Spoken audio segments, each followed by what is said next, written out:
How's it going?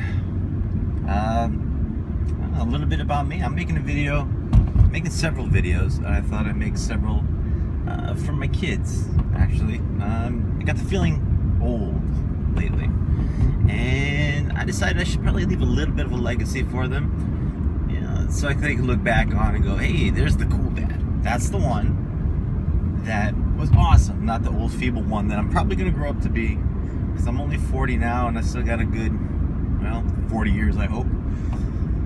But I usually make videos, or at least talk to myself in the car, because, I spend a lot of time in the car. I love my car, and I do a lot of thinking in the car. And that's probably a good thing, bad thing, whatever it is. But, well, so here it is. Let's see, not much to tell about me. I'm 41 years old right now.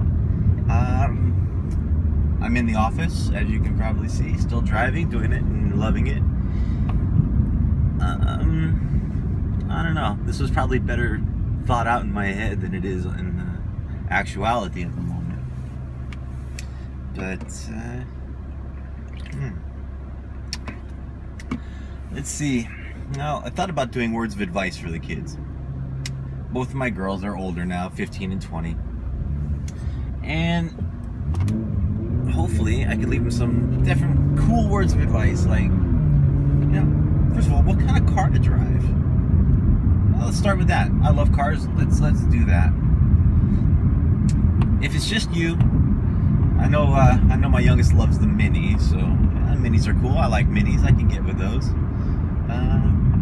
The oldest one drives a Jeep. I'm not a big fan of Jeeps, but I'm not a big off-road guy either.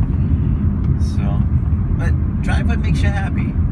As with anything in life, do whatever makes you happy. If you're not hurting anybody, make yourself happy. Don't hurt nobody. Be a good person. And so far, I think both the girls are achieving that very nicely. Very, very nicely indeed. I'm proud of you both. I really am. I have some wake up juice. I'm exhausted. Still working 2 full-time jobs. Hello, officer. And, doing what I can to survive, newly single. And I say that a lot, don't I? And now this. And what do we have behind the next corner? Basically, I'm proud of you kids. You guys are doing great. I don't know what else I can do to improve upon perfection. You guys are the frosting on my cake, and I'm proud of you. So, let's see, what's in the news? Oh, that Orlando shooting thing at the Club Pulse, I believe it was. What kind of stupid ass has nothing better to do than, to go into a gay club and start shooting everybody up? It boggles my mind what goes through people's heads. And then the first thing I hear is, one of the witnesses, she was in there, visibly terrified, of course. Wow, officers are out today. But she goes, why don't the officers get in there quicker? Try to get this guy. Why are people dying? I work in security, and I think the police do a really thankless job. Until you need them for something like that, then of course they're your heroes. But they don't get paid enough. They got to deal with a lot of crap. They got to deal with the shit end of society, But the reason that the officers don't go in, and I think anybody with half a brain can figure this out, is that, they got a gunman. He's killing people. And I think, if I listen correctly, which I like to think I do every now and then, there was reports of a bomb, too. But you don't just rush in, risk, if they shoot this guy and he does have a bomb, what if they blow up everybody, including the cops? Basically you rush in, you get more victims. Last thing anybody wants is more victims. Okay. But then the thing that really troubled me, and I like to think of myself as kind of a patriot. The U.S. Constitution was a great thing, and I know a lot of other countries have adopted similar things.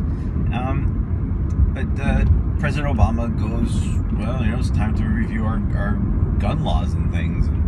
And I hate how they use these events, you know, Sandy Hook and Aurora and all these other things as tools for, you know, trying to repeal the Second Amendment, or, you know, make it as such that nobody can have any weapons. You know, in fact, you know, the one thing that all these shootings have in common is that nobody, not a single person, had a gun except the gunman.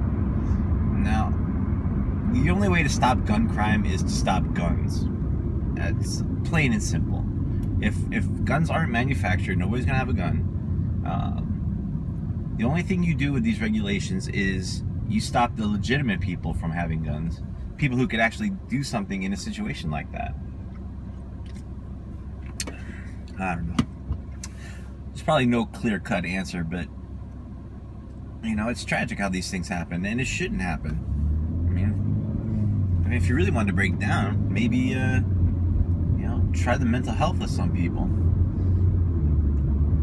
Why are these things happening frequently? And I guess this guy is, well, I hate to say Muslim, but, you know, he is. And I honestly don't think that has anything to do with it. You know, I'm probably gonna have to watch some more news to find out. But, you know, it's asinine to me. But my prayers go out to anybody who is obviously affected by it. Lord knows I wouldn't want anything like that to happen to me or anybody I love and know. And yeah. Again, it goes back to my just be a damn good person. Be good to people around you. You know, it's not that hard. It really isn't that hard. Anyway, that's my bit of advice for today. I'll try to make another video and see where that leads me. And anyway, it's lovely talking to you, especially the girls. My girls, not internet, well, I guess internet girls at this point too. But good to talk to everybody, and I love you all, and I'll talk to you again.